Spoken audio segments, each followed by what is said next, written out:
Hello students, welcome back to my channel. This is Sonia Jain from Study Chashma. तो बच्चों, आज हम करेंगे क्लास 6 की DOE JNCT ऑफ दिल्ली की वर्कशीट नंबर 5, जो कि है साइंस सब्जेक्ट की। और जो इसकी शेड्यूल डेट है वो है 7 अक्टूबर यानी कि बुधवार की। तो यहाँ आप अपना नाम लिखेंगे, यहाँ पे आप अपनी क्लास टीचर का नाम लिखेंगे। तो चलिए स्टार्ट करते हैं। टॉपिक है हमारा भोजन के घटक। भोजन के घटक क्या होते हैं? जैसे कार्बोहाइड्रेट हो गया, वसा हो गया, प्रोटीन हो गया, ये सारे क्या होते हैं? भोजन के घटक। तो आज हम जो पढ़ेंगे वो पढ़ेंगे वसा के बारे में। वसा शरीर में संचित होता है। वसा जो होता है बेटा, वो हमारे शरीर में इकट्ठा हुआ होता है। जो जीव सर्दियों में सुप्तावस्था में चले जाते हैं, वे अपने शरीर में वसा संचित करते हैं।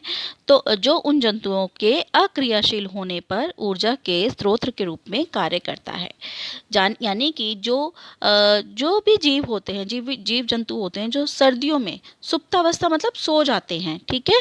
बहुत ज़्यादा ठंड होती है तो वो बाहर कहाँ, मतलब इतनी ठंड में तो निकल नहीं सकते हैं, तो उस टाइम पे वो सो जाते हैं। और जो उनके शरीर में जितनी भी वसा इकट्ठी होती है तो वो क्या होगी? अब देखो, जिंदा रहने के लिए हमें खाना खाना ज़रूरी है, तभी तो हमें एनर्जी मिलती है। अब वो जो एनर्जी के लिए खाना खाना चाहिए, अब क्योंकि बाहर तो बहुत ठंड है तो वो कहाँ से उन्हें वो एनर्जी मिलेगी? जो ऊर्जा है वो कहाँ से वो मिलेगी?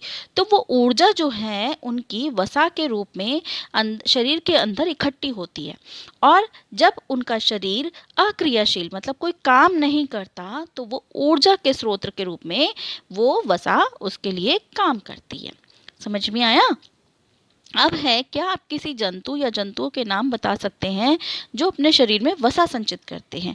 तो किसी भी जंतु का नाम लिख सकते हैं। एक तो है जैसे ध्रुवीय भालू। ध्रुवीय भालू जैसे इंग्लिश में पोलर बियर के नाम से भी जानते हैं, ठीक है, क्योंकि वहाँ पे बहुत ज़्यादा ठंड होती है, पोलर बियर।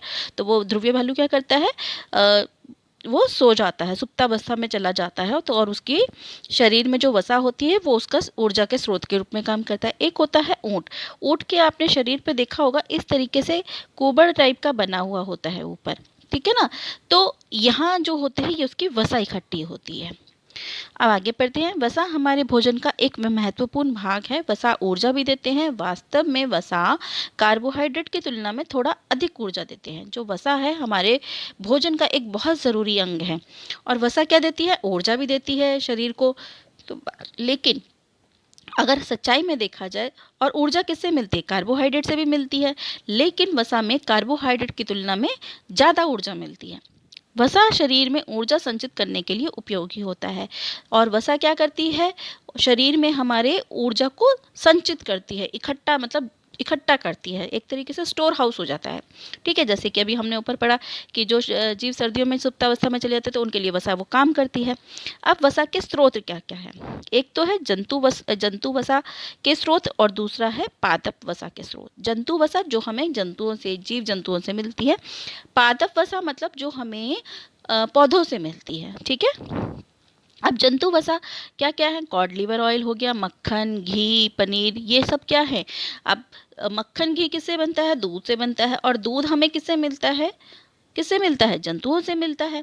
दूध एवं मांस से वसा प्राप्त होता है। अब दूध, ये जो है ये पनीर, मक्खन, घी, जो ये क्या है? दूध से बनता है। और दूध हमें किससे मिलता है? जंतुओं से मिलता है। अब जो मांस है, मांस जैसे कि आपने देखा होगा, लोग बकरी का मीट खाते हैं, मुर्गे का मीट खाते हैं, ठीक है, तो ये भी जानवरों से मिल रहा है। तो ये है जंतु वसा के स्रोत।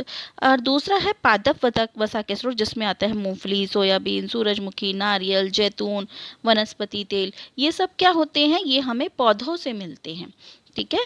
तो ये सब हमें पौधों से मिलते हैं। तो ये हैं पादप वसा के स्रोत। अब वसा की उपस्थिति को सामान्य निरीक्षण द्वारा जांचा जा सकता है।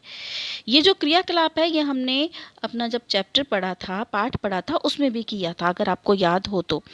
उसमें कैसे करा था? खाने की चीज़ में वसा की उपस्थिति का परीक्षण कैसे किया था? थोड़ा तेल लीजिए और उसे कागज पर रगड़ लीजिए। कागज तेलीय और पारभासी हो जाता है, इस कागज के आर पार नहीं देख सकते। मान लो थोड़ा सा, जरा सा तेल लो और आप उसे कागज पे लगा दो, अच्छे से रगड़ दो, तो वो कागज़ जो होगा बहुत ज़्यादा तेलिया से हो जाएगा, ठीक है। और आप उसको देखोगे थोड़ा सा ये पारभासी हो जाएगा, मतलब आर पार थोड़ा थोड़ा दिखेगा, पूरा सही से नहीं दिखेगा, लेकिन मतलब धुंधली धुंधली सी एक वो दिखेगी, परछाइयाँ दिखेगी, ठीक है। तो इससे जिस चीज़ में भी ऐसे मान लीजिए आप रोटी लेते हैं, रोटी को रख देते हैं रोटी पे घी लगा के, या पराठा होता है आपका, पराठे पे तो घी दोनों तरफ होता है, पराठे को कागज़ पर रखिए तो कागज़ पे आपका घी घी सा लग जाएगा, ठीक है। तो इसका मतलब पराठे में क्या है, वसा है। इसी तरीके से समोसे का भी टेस्ट कर सकते हैं। जितनी भी आपकी जो चीज़ें फ्राई होकर आती हैं, तल कर आती हैं, उनमें वसा होती है। अब ये प्रश्न उत्तर हैं हमारे। जब किसी खाद्य पदार्थ से लिपटा कागज चिकना और पारभासी हो जाता है, इसका मतलब है कि भोजन में शामिल है। अभी अभी जैसे मैंने बताया कि कोई खाद्य पदार्थ, कोई भी खाना कागज में लिपटा हुआ है और वो कैसा हो जाता है, कागज चिकना हो जाता है और पारभासी हो जाता है, तो इसका मतलब क्या है, भोजन में चीनी है, प्रोटीन है, आयरन है या वसा है? वसा है। अभी हमने किया है, तो इसका आंसर क्या होगा, वसा, ठीक है। अब ये इसको पूरा करना है, सादृश्य पूरा करें। सेम प्रोटीन, मतलब सेम से हमें प्रोटीन मिलता है, तो मक्खन से क्या मिलता है, मक्खन से हमें वसा मिलता है। जानवरों और पौधों से प्राप्त होने वाली खाद्य वसा प्रत्येक के स्रोत का नाम दीजिए। अब यहाँ हमें बताना है जानवरों और पौधों से प्राप्त होने वाली वसा का नाम। तो देखिए, जानवरों से प्राप्त होने वाली जंतु वसा होती है, और इसका स्रोत, जंतु वसा कौन कौन सी है, दूध, घी, पनीर, ये क्या होते हैं, इसका स्रोत क्या है, गाय भैंस, इन्हीं से दूध बनता है, दूध से घी बनता है या पनीर बनते हैं। और मांस किससे मिलता है, बकरी से मिलता है, मुर्गी से मिलता है, ठीक है। उसके अलावा पादप वसा क्या क्या है, किस किस से मिलता है, मूंगफली से, सोयाबीन से, तिल से, नारियल से। और इसका स्रोत क्या है, इसका स्रोत क्या है, पौधे हैं, वनस्पति, पौधे को वनस्पति भी कहते हैं, पादप भी कहते हैं। तो आप इनमें से कोई भी दो लिख सकते हो, और कोई तो उसका आंसर जो लिखोगे, उत्तर जो लिखोगे, पौधे लिखोगे तो भी ठीक होगा, ठीक है। उसके बाद आप यहाँ एक फोटो देख रहे होगे जिसमें लिखा है अच्छी वसा और बुरी वसा। तो वसा दो तरीके की होती है, एक तो अच्छी वसा होती है, जैसे हो गया जैतून हो गया, मूंगफली हो गया, बादाम हो गया, ये हमारे को अच्छी वसा देते हैं। जबकि जो बुरी वसा है, जैसे कि समोसा हो गया, पिज़्ज़ा हो गया, बर्गर हो गया, ये क्या है, ये बुरी वसा है, जो हमारे शरीर के लिए अच्छी नहीं होती, इससे कोलेस्ट्रॉल बढ़ता है, ठीक है। अब है अच्छे और बुरे वसा वाले भोजन के प्रत्येक का उदाहरण का नाम बताइए। तो अच्छी वसा क्या है, बादाम, मूंगफली, और बुरी वसा क्या लिखेंगे हम, पिज़्ज़ा, बर्गर, समोसा। आप कोई भी दो लिख सकते हैं या एक एक भी लिख सकते हैं, आपसे एक ही पूछा है तो आप एक एक भी लिख सकते हैं। अगला प्रश्न है, वसा हमें कार्बोहाइड्रेट से अधिक ऊर्जा देता है, सही या गलत बताइए।